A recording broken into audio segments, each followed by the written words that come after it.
दोस्तों नमस्कार, मैं हूं गुरु और आपका एक बार फिर दोबारा बुक रीड चैनल में स्वागत है। हम बात कर रहे हैं रिच डैड पुअर डैड के बारे में, जिस बुक को लिखा है रॉबर्ट कियोसाकी ने। ये फाइनेंशियल सक्सेस आपको यदि चाहिए तो उसके लिए one of the best book है। ये मैं नहीं कह रहा हूँ, बहुत सारे लोगों के अनुभवों से और जिन लोगों ने अपने जीवन में परिवर्तन महसूस किए हैं, पैसे को कमाया है, वो बहुत ही अच्छी तरह से बताते हैं। और इन्होंने वाकई में काफ़ी अच्छी तरह से एक्सप्लेन किया है कि अमीर यदि आपको बनना है तो किन किन सिद्धांतों का आपको पालन करना होगा, कौन सी ऐसी एक्टिविटीज़ हैं जो हम जिंदगी भर करते हैं लेकिन कभी अमीर नहीं बन पाते, जिस वजह से हम हमेशा पिछड़े हुए रहते हैं।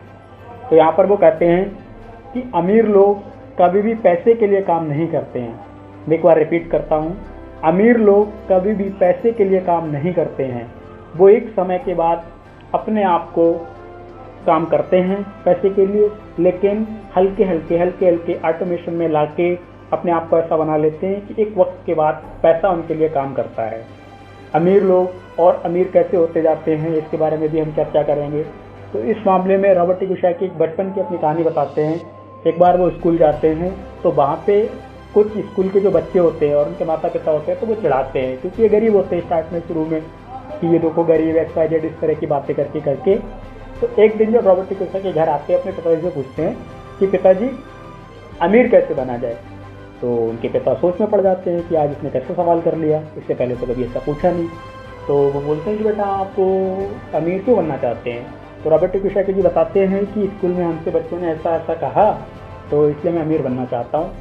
तो वो बताते हैं, उनके पिता जो पुअर डैड होते हैं वो कहते हैं कि बेटा यदि आपको अमीर बनना है तो आपको पैसे कमाना सीखना होगा। इतनी सी बात वो कहते हैं और फिर वो अखबार पढ़ने लग जाते हैं।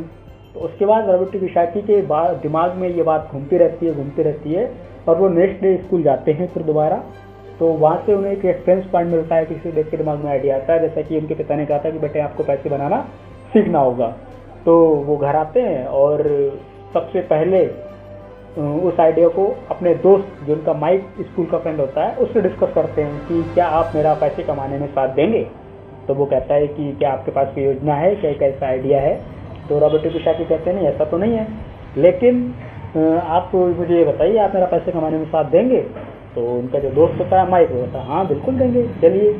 तो वो पैसे के सिक्के मराने चालू कर देते हैं और जब ये बात उनके पिता देखते हैं तो वो उनको बुलाते हैं, दोनों लोगों के लिए, रॉबर्ट कियोसाकी के लिए और माइक के लिए, कि बेटे आपको पैसे कमाने हैं तो इसके लिए आपको किसी ऐसे शख्स से सलाह लेनी चाहिए जो ऑलरेडी पैसे कमा रहे हैं। जैसे माइक के पिता जो होते हैं वो रिच होते हैं, तो उसी वक्त उनकी मुलाकात होती है रिच डैड से, जो माइक के पिता होते हैं रियल में। तो वो बोलते हैं कि बेटे, उसी वक्त वो उनको लीगल और इलीगल के बारे में भी बताते हैं कि कानूनी काम क्या होते हैं, बगैर कानूनी के काम क्या होते हैं, क्या सही होता है क्या गलत होता है करके। इससे पहले तो जब वो सिक्के बना रहे थे उन्हें लगता था कि हम तो सही काम कर रहे हैं, हम तो कुछ गलत काम नहीं कर रहे हैं। लेकिन जब उनके पिता एक्सप्लेन करते हैं क्या सही है क्या गलत है, तब उन्हें महसूस होता है कि हम तो मिस्टेक कर रहे थे, हम तो गलतियाँ कर रहे थे। तो वहाँ पे आने के बाद उनके पिता उन्हें बहुत अच्छी तरह से बताते हैं पैसे कैसे कमाने चाहिए, कैसे काम करते हैं अमीर और कैसे अमीर होता जाता है और गरीब क्यों गरीब होता जाता है, क्योंकि वो अकेले काम करता है। अमीर आदमी नेटवर्क बनाते हैं, लोगों से अपने लिए काम करवाते हैं। तो जब ये बातें होती हैं तो फिर उसके बाद रॉबर्ट कियोसाकी को समझ में आता है पैसे बनाना। फिर वो कहते हैं कि पैसे बनाना वही सिखा सकते हैं जिन्होंने पैसा कमाया है, और इसी चीज़ के लिए उन्होंने काफ़ी अच्छी तरह से इस बुक के बारे में लिखा है। और इस बुक में उन्होंने पैसे को ही मेन टारगेट बनाते हुए लिखा हुआ है काफ़ी अच्छी तरीके से। तो मैं आपसे रिकमेंड करूँगा कि एक बार आप इस बुक को ज़रूर पढ़िएगा, क्योंकि समरी आप सुनते अच्छी बात है, लेकिन जब आप किसी बुक को पढ़ते हैं तो आपको वो पॉइंट समझ में आते हैं जो शायद कि आपको ज़रूरत सबसे ज़्यादा है।